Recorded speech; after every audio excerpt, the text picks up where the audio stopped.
Pour marquer l'importance de cette étape déterminante pour la santé publique en Haïti, je voudrais commencer par ce rappel constitutionnel. L'article 19 de la Constitution haïtienne consacre le droit de chaque citoyen à la vie, à la santé et au respect de la personne humaine, sans distinction de couleur, de conditions économiques ou d'origine géographique. Cet acquis fondamental impose à l'État l'obligation de garantir une offre de soins accessible, équitable et de qualité à l'ensemble de la population.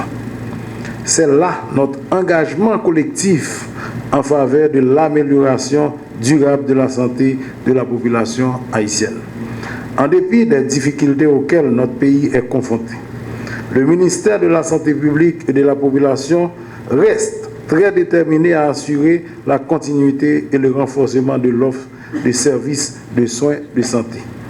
Qu'il s'agisse de prévention, de dépistage ou de prise en charge, notre devoir est de répondre avec anticipation, efficience et efficacité aux besoins de santé de notre population. Quelle que soit la condition, nous avons une responsabilité pour notre population la soigner et puis prendre disposition pour empêcher les Haïtiens de tomber malades. Nous avons toujours dit ça parce que nous n'avons pas suffisamment de moyens, les gens sont malades pour prendre tout, soigner tout. Pendant trop longtemps, les priorités sanitaires nationales ont été orientées principalement vers la lutte contre les maladies infectieuses et transmissibles, notamment vers le VIH-Sida, la tuberculose ou la malaria. Ces priorités restent d'actualité. Cependant, aujourd'hui, nous devons offrir nos horizons pour faire face à une réalité tout aussi urgente, mais souvent moins visible. Il est de notre devoir, en effet, d'apporter une réponse nationale, agressive aux maladies chroniques et aux traumatismes. En ce sens, dans une approche intégrée de la santé pour tous, mon administration s'est engagée aux côtés du Premier ministre et sous le leadership des conseillers présidents à répondre avec cette même rigueur aux besoins croissants liés aux maladies non transmissibles et aux traumatismes, regroupant par exemple les pathologies telles le cancer et les maladies cardio-métaboliques comme le diabète et l'hypertension artérielle. Il est démontré que ces maladies constituent désormais les principales causes de morbidité, d'invalidité et de mortalité prématurée en Haïti. Elles sont en effet responsables d'environ 70% des décès avant l'âge de 70 ans. Combien de nous là qui sont proches nous, parents nous, maman, papa, ma tante nous, tonton, yon frère, yon sœur, yon petit nous ou bien nous-mêmes personnellement qui frappés par yon ou bien plusieurs dans maladie ça yo. Tension, diabète, ça nous les cycles là, cancer et la tri. En attendant, j'ai deux là-dedans moi-même. Moi-même, j'ai un là-dedans qui parler comme ça. Chaque année, plus passer 1000 nouveaux cas cancer, soit dans la tête, dans la prostate, dans la tripe, l'estomac et la triée enregistrés dans le pays. Mais dernier, c'est qu'il faut le faire là pour introduire le vaccin HPV que l'État prêt pour libérer participation par. Et selon l'État, nous répondons dans le mois ça veut dire d'ici demain ou après-demain, pour nous bailler 42,5 millions de gouttes dans le mois de septembre là, et puis reste ça n'a bailler moitié l'autre moitié en novembre pour nous commencer une activité mobilisation communication pré-campagne HPVA nous dit en 2026. L'entente nous avec Gavi au dit 2028. Nous avons participé à une rencontre avec Dr Bénèche qui est directeur des PEV. Nous dit non, nous ne pouvons pas attendre encore. Depuis que nous avons 9 ans jusqu'à 14 ans, il faut que nous balles vaccin ça. Si nous jeunes qui représentent l'avenir pays pas épargnés. Dernièrement, nous avons 3-4 petits monde qui ont cancer du sein, c'était 14 ans, 15 ans, 16 ans. Nous perdons là-dedans, nous avons vu le Cuba, le tourné, il mourit. Si nous jeunes nous qui représentent l'avenir pays, moi dis encore pas épargné. Chiffre là, chaque année environ 50 000 cas tension, 15 000 cas diabète et plus passé 8 000 cas maladie qui est associée à soins dentaires diagnostiqués dans le centre santé nous. Les chiffres parlent d'eux-mêmes. Ils nous rappellent qu'il s'agit bien de notre quotidien, ancré dans nos familles, nos communautés. À côté de maladie, nous avons les traumatismes qui arrivent dans accident machine, accident moto chaque jour, qui arrivent tout le temps, tout partout dans le pays. Chaque jour, l'hôpital nous recevons victimes d'accidents. On a parlé de traumatisme, nous voyons tout handicap qui arrive, les gens fait stroke avec l'autre maladie qui demande pour couper un membre dans le corps. Ça nous relève amputation. Car ça c'est un gros chai pour le système de santé. En plus, car ça mette famille, en pile famille à terre. Yo fait moun vendre tout ça comme bien pour acheter médicaments, pour payer analyse médicale, pendant diminuer la capacité de développement pays. Et puis craser l'économie famille. C'est comme si un cas cancer vient sembler avec un cas kidnapping, côté moun appauvri de jour en jour. Actuellement, les principales interventions mises en œuvre pour faire face à ces défis de santé publique restent fragmentées. Elles sont généralement portées par des programmes verticaux, centrés sur une seule pathologie et dépendent de l'aide externe, avec un financement souvent limité et ponctuel. Cette approche sectorielle, doublée de l'absence d'un mécanisme national intégré de coordination, de normalisation, de surveillance épidémiologique et de mobilisation intersectorielle, empêche toute réponse cohérente, durable et efficace. Face à ces constats alarmants, le MSPP a décidé de changer de paradigme avec la création de l'Unité nationale de coordination des maladies non transmissibles et des traumatismes, UCMNTT, avec pour mandat de planifier, coordonner, suivre et d'évaluer l'ensemble des interventions associées au MNTT à l'échelle nationale. Elle sera le symbole de la nouvelle approche transversale, intégrée et multisectorielle pour répondre efficacement à ces enjeux de santé publique. Par rapport à l'urgence qui gagne dans les affaires de la soins et cancer dans le pays, nous avons besoin d'une référence nationale dans la question radiothérapie, chimiothérapie et recherche sur maladie cancer. Ce n'est pas tout malade qui gagne cancer qui est parti à prendre soin de l'autre bord de l'eau. Accent, si là, Haïtien peut arriver joindre dans le pays toute qualité de soins contre cancer que vous nécessitez. Dans l'idée pour nous renforcer la réponse nationale là, dans le problème cancer, je lancé aujourd'hui un comité de pilotage qui peut travailler sur un projet pour nous bailler pays un centre de traitement cancer. L'Institut national du cancer, INC, constituera à terme un pilier stratégique d'offres de soins spécialisés, de formation et de recherche en oncologie à l'échelle nationale. Ce sera un centre de référence national avec des services de prévention, de dépistage et de diagnostic précoce, de traitement, de recherche et d'accompagnement psychosocial aux personnes affectées. Mesdames et messieurs, nous sommes à un tournant décisif de notre système de santé. Alors que les maladies infectieuses continuent d'exiger notre vigilance, les maladies non transmissibles et les traumatismes, souvent négligés parce que silencieux mais persistants, représentent plus que jamais un défi croissant pour notre système de santé. C'est donc dans ce contexte exigeant et stratégique que j'accepte aujourd'hui avec une profonde humilité la mission qui m'est confiée à la tête de l'unité de coordination des maladies non transmissibles et des traumatismes, l'UCMNTT. Je tiens avant tout à remercier le ministre de la Santé publique et de la Population, Dr Bertrand Sinal, pour la confiance témoignée à travers cette nomination.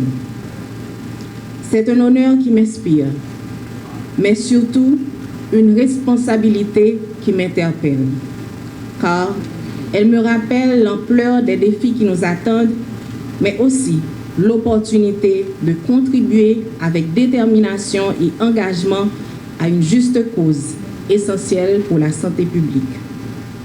En effet, comme l'ont rappelé Monsieur le ministre et les intervenants qui m'ont précédé, les maladies non transmissibles et les traumatismes affectent toutes les couches sociales de notre population. Elles appauvrissent nos ménages et compromettent notre développement. Face à ce constat, il nous revient, en tant que garant du système de santé haïtien, d'y apporter une réponse nationale, structurée, cohérente et coordonnée. Cette réponse devra globalement refléter la volonté du ministère de la Santé publique et de la Population à renforcer l'offre et la qualité des services et soins de santé, ainsi que notre engagement à tous à placer les besoins en santé de la population en matière de prévention, de dépistage et de prise en charge des maladies non transmissibles et des traumatismes au cœur de notre action collective. C'est donc dans cet esprit de service public et de travail en équipe que j'envisage cette nouvelle fonction de facilitation et de coordination des différentes initiatives qui seront portées par les 4 programmes nationaux constituant l'UCMNTT. Je suis consciente que cette mission ne saurait être menée à bien sans la collaboration indéfectible de mes collègues et amis coordonnateurs des programmes gravitant autour de l'UCMNTT. C'est avec vous, en équipe, que nous pourrons ériger les bases d'une réponse nationale efficace, efficiente et durable, ce au profit de la population à laquelle nous appartenons. En ce sens, ma priorité immédiate sera de créer un cadre de travail commun fondé sur le soutien mutuel et la synergie des interventions afin de capitaliser sur les acquis et maximiser l'impact. De plus, l'objectif étant de faciliter la coordination stratégique des différentes interventions qui seront conduites à travers le pays dans le cadre de la lutte contre les maladies non transmissibles et les traumatismes, l'une des actions prioritaires de l'UCMNTT-MSPP sera la publication très prochainement du plan stratégique national de prévention et de contrôle des maladies non transmissibles et des traumatismes. Ce document constituera notre feuille de route commune pour les 5 prochaines années. Chaque programme de l'UCMNTT possède ses propres spécificités et une expertise distincte. Ainsi, chers collègues, directrices, directeurs de programme, je m'engage aujourd'hui à vous accompagner dans vos missions, car ce n'est qu'ensemble, dans une approche participative, que nous pourrons relever les défis et honorer les responsabilités confiées à cette entité stratégique du ministère. Par ailleurs, je suis pleinement consciente que cette mission appelle à une mobilisation collective.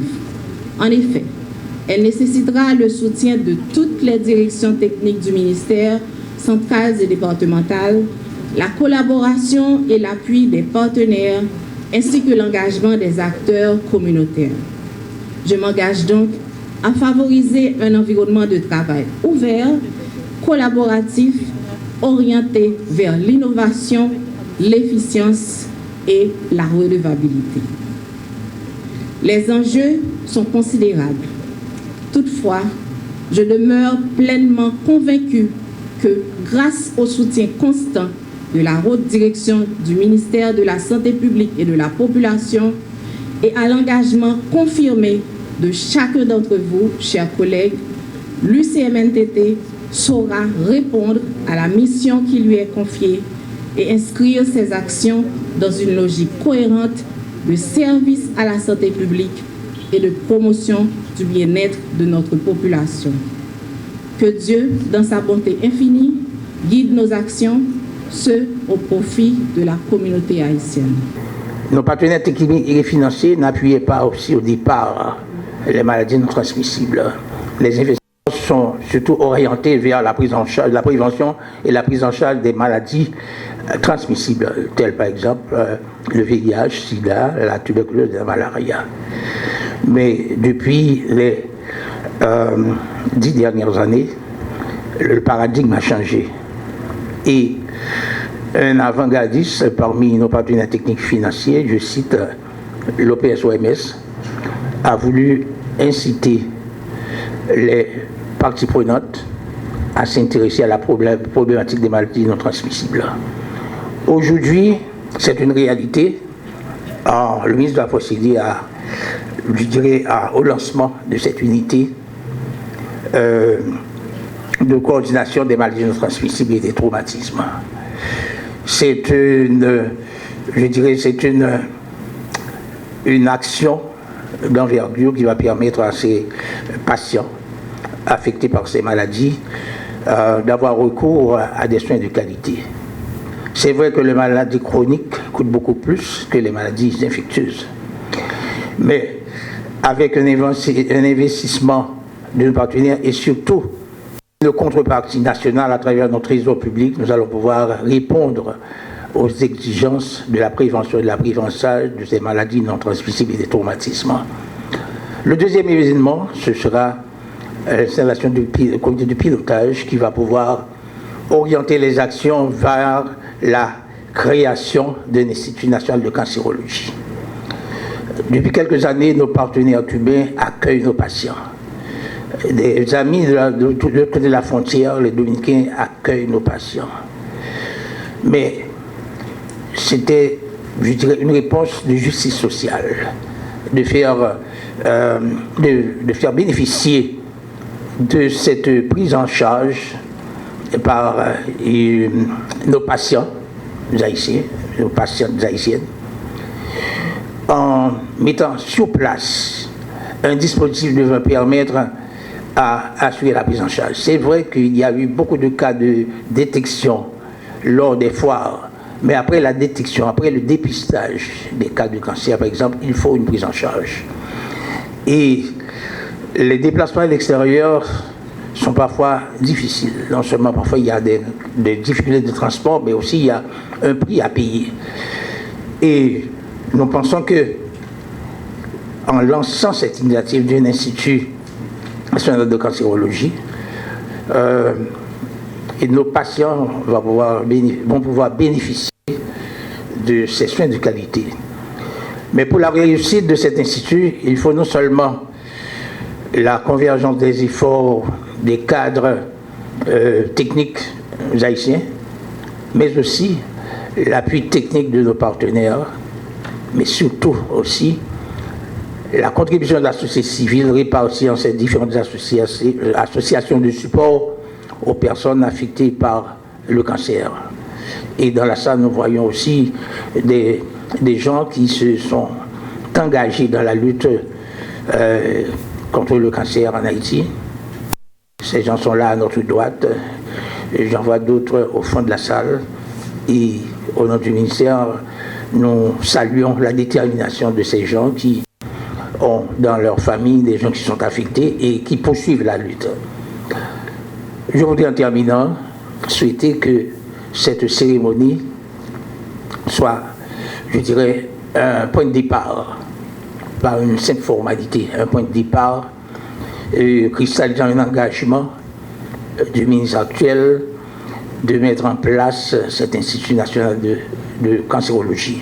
Il y a eu une tentative en 2008, et dans la salle, je vois le docteur Ronald Corneli, qui accompagnait le ministre d'alors, le ministre Robert Auguste, et il y avait eu même une cérémonie de pose de première pierre, mais ce projet a échoué et nous pensons que cette fois-ci ce sera une réalité et nous pensons aussi que ce projet ne sera pas au niveau de la capitale qui est déjà congestionnée, un projet qui sera peut-être dans une ville de province et ceci va permettre, je dirais, une meilleure dispensation de soins et nous anticipons un succès remarquable tant au niveau de la prévention, de la prise en charge des maladies non transmissibles, mais aussi dans la mise en place de l'Institut national de cancérologie.